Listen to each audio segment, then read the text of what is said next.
Every year, we hear about how good Texas A&M is supposed to be. And every year, they seem to disappoint. So much so, they've been dubbed 8-4U. But will that be the case this year? You're about to find out. So welcome back to the Gridiron Expert, guys, ready to break down, analyze, and predict Texas A&M's schedule and record for this upcoming college football season. A season that once again is generating tons of excitement in College Station. Yes, last year Texas A&M had sky-high expectations and fell short, actually going 8-4. The Aggies were 3-2 with losses to Arkansas and Mississippi State, and then somehow managed to beat Alabama with Zach Calzada as their quarterback. But that kind of felt like a wasted opportunity. They beat Alabama, but already had 2 conference losses and were pretty much taken out of the race for that SEC title. This year, they're hoping things are a little bit different. You take a look at the numbers, guys, brought to you by College Football Encyclopedia. Texas A&M returns 56% of their production from last year. That is 98th in the nation. And when you take a look at their offense, that's really the area that needs the most improvement. And right now, the question is, who is their quarterback? Is it going to be Max Johnson, the transfer quarterback from LSU? Is it going to be Haynes King, who was the starter last year but then got injured? Is it going to be maybe Connor Weigman, the freshman? We don't exactly know. Money would be probably on Max Johnson, but it is a 3-guy race as of right now. Outside of that, though, they have a lot of talent.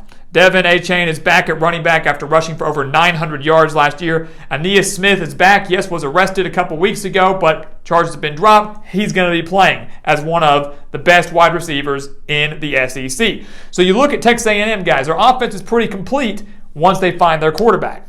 Defensively, that's going to be their strength.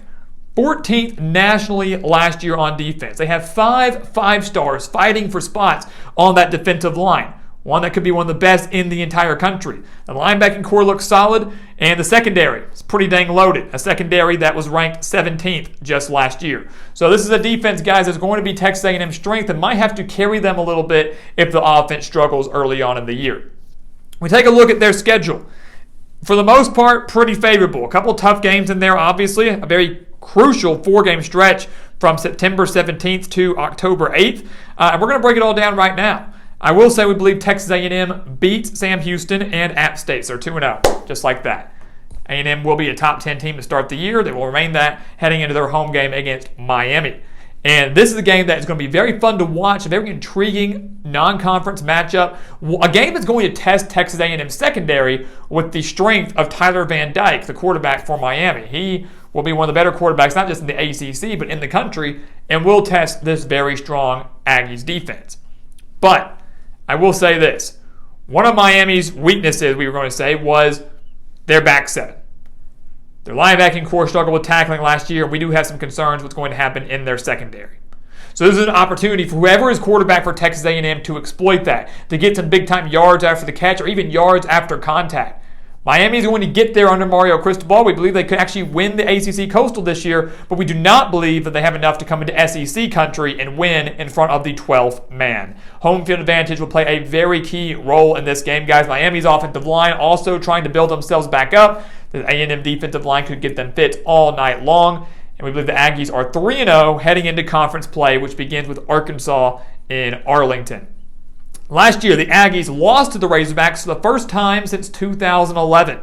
Fell to them 20-10. And I will say, guys, that Arkansas and Texas A&M match up very, very well this year. I'd actually give Arkansas the significant offensive advantage. I think they've got the edge at quarterback with KJ Jefferson. They've got a trio of running backs that collectively will probably be better than Devin Achane. They've got a fantastic offensive line. But defensively, you could easily make the case that A&M owns that edge, especially up front with that defensive line. So the battle in the trenches is going to be key. Can Texas A&M get enough penetration to shut down that Arkansas run game and force KJ Jefferson to win the game through the air, something that he didn't have an issue with last year against the Aggies? This Arkansas game, guys, is so crucial because you look, A&M obviously wants revenge. Arkansas actually has Alabama the week after this game, but A&M knows that they need to win. I mean, they're trying to make the college football playoff here, but their eyes are obviously set on October 8th. And one loss to Arkansas or Mississippi State like they had last year would ruin that October 8th matchup, possibly, right? At the end of the day, though, guys, I genuinely like Arkansas more in this game. The Razorbacks coming off a game against Missouri State, A&M coming off a game against Miami. Physicality-wise, Arkansas is going to be more rested than the Aggies, at least they should be. I believe offense is going to be the difference maker in this game, and if I had to pick an offense and a quarterback to win the game late, it's KJ Jefferson over whoever the Aggies choose to start. So the Aggies drop their second straight game to the Razorbacks. They're 3-1. They go on the road to take on Mississippi State, and they drop another one, just like last year. Fell to the Razorbacks, were frazzled a little bit, lost at home to the Bulldogs, 26-22.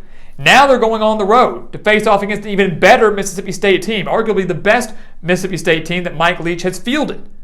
They're facing the air raid, which will test this secondary, no doubt about it, but the passing attack, which was fourth last year, has a chance to be even better this year. And Mississippi State's defense, guys, is significantly better against the run. They were 12th nationally versus the run last year. That's not going to change with 7 starters back on defense. So if they shut down the Texas A&M run game, whoever's quarterback is going to have to win the game solely through the air. And we're not saying that Max Johnson or Haynes King, whoever, is incapable of that, but I don't like their odds with those clanging cowbells in Starkville, especially with Alabama on deck the very next week. This 3-game stretch in conference play, guys, is brutal for Texas A&M. I think they're going to drop this game to Mississippi State, which means they're going to come into this game at Alabama, the game that's the must-watch game in the SEC this year, and it's going to lose all of its excitement, all of its attention, because you're looking at a 2-loss Texas A&M team taking on an undefeated Alabama team. The game, to me, doesn't matter.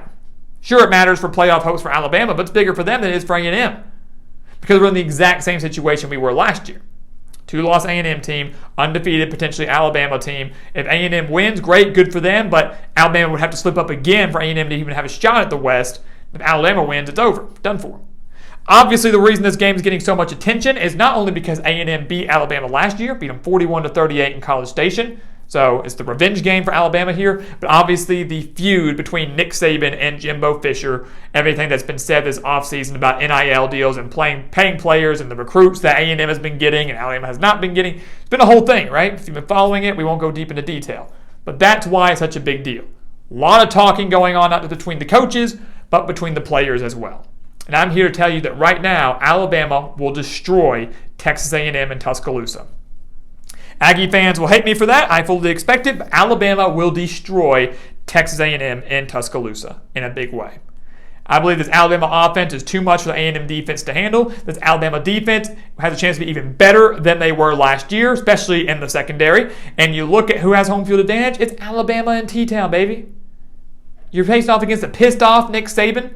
Whether he wants to say the feud's over or not, it's still weighing on his mind. He's going to have his team fired up, and Texas A&M will be lucky if they can come in here and lose this game by less than 14 points. Alabama wins big in Tuscaloosa, and the must-see game could potentially be over midway through the third quarter.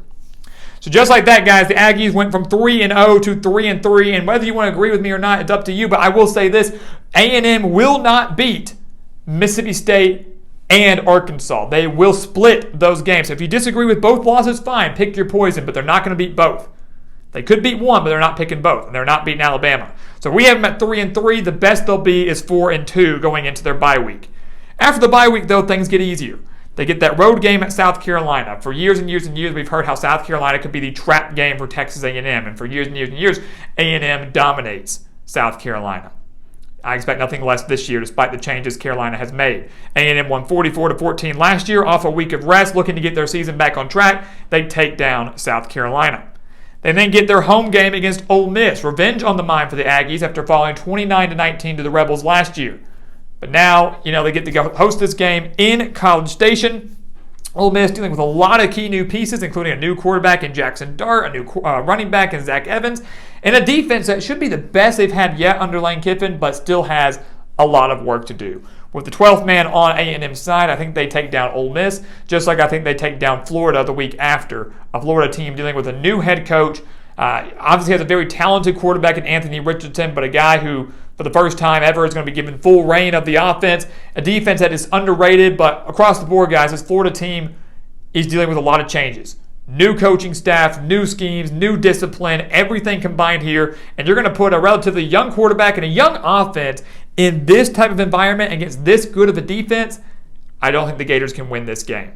12th man plays a major role here. So they win 3 straight games out of the bye week. They're now 6-3. They take on Auburn and will make it 7-3 for Texas A&M.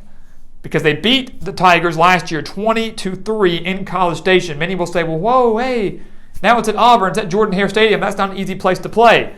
Ironically, Texas A&M is 4-1 at Auburn since joining the SEC. The Tigers typically fare well in College Station. The Aggies typically fare well at Auburn. It's a very weird dynamic between these two. But ultimately, guys, Auburn's main strength is up front, the offensive line and the defensive line. The running game pretty solid too, but we expect A&M's front 7 to shut that down. And that's going to force potentially Zach Calzada, transfer from Texas A&M, now the quarterback at Auburn, potentially, to win the game through the air. Could be TJ Finley, but whoever it is, I don't have faith in them winning this game against this secondary. So a cool storyline with Zach Calzada potentially being the quarterback of the Tigers, but ultimately he's not going to be able to do enough despite home field advantage, and A&M will move to 5-1 at Auburn since joining the SEC. So they beat the Tigers. They beat UMass. No issue there against the Minutemen, one of the worst teams in the country. And they go into senior night against LSU. Revenge on their mind. LSU beat Texas A&M in Death Valley last year 27-24. That gave LSU bowl eligibility and sent Ed Ogeron out on a high note. Now LSU dealing with tons of new questions, right? New coach in Brian Kelly. Questions at the quarterback position. Questions certainly in the secondary. The cool storyline here is Max Johnson, the former LSU quarterback who beat Texas A&M last year, led the Tigers to that victory, very well could be the starter for Texas A&M in this game. So that's another cool storyline there. Ultimately, at home, with Max Johnson being quarterback, with LSU having so many questions on both sides of the ball, going through growing pains with their new coach and their new schemes, I don't like LSU's odds to win this game on the road. So we do believe that A&M wins their finale, guys. And after that horrible 3-game losing streak, they win out. They win their final 6. They win their final 6 and finish the year at 9-3. So not 8-4 U. They do one win better than that. 9 wins, potential 10-win season if they can win their bowl game. Maybe they beat Arkansas. Maybe they beat Mississippi State. I can promise you they're not going to beat Alabama. So I think this team, guys, they might have a ceiling of 10-2. To me, that's the highest A&M's going is 10-2, which would be good enough possibly to get them to a New Year's 6 bowl game, but not enough to get them to the college football playoff, which ultimately is the goal in College Station. Still a few years away from that, guys. A&M, another disappointing season, but hopefully can finally get over the hump in 2023. So guys, as always, thank you so much for watching us here at the Gridiron Expert on YouTube. Make sure to continue to like, comment, subscribe, share our videos, and of course, check out everything down in the description below, including our expert picks over on our website, thegridironexpert.com. Make sure you check those out and sign up for those today. And once again, guys, as always, thank you so much for watching, and we'll see you next time right here on the Gridiron Expert.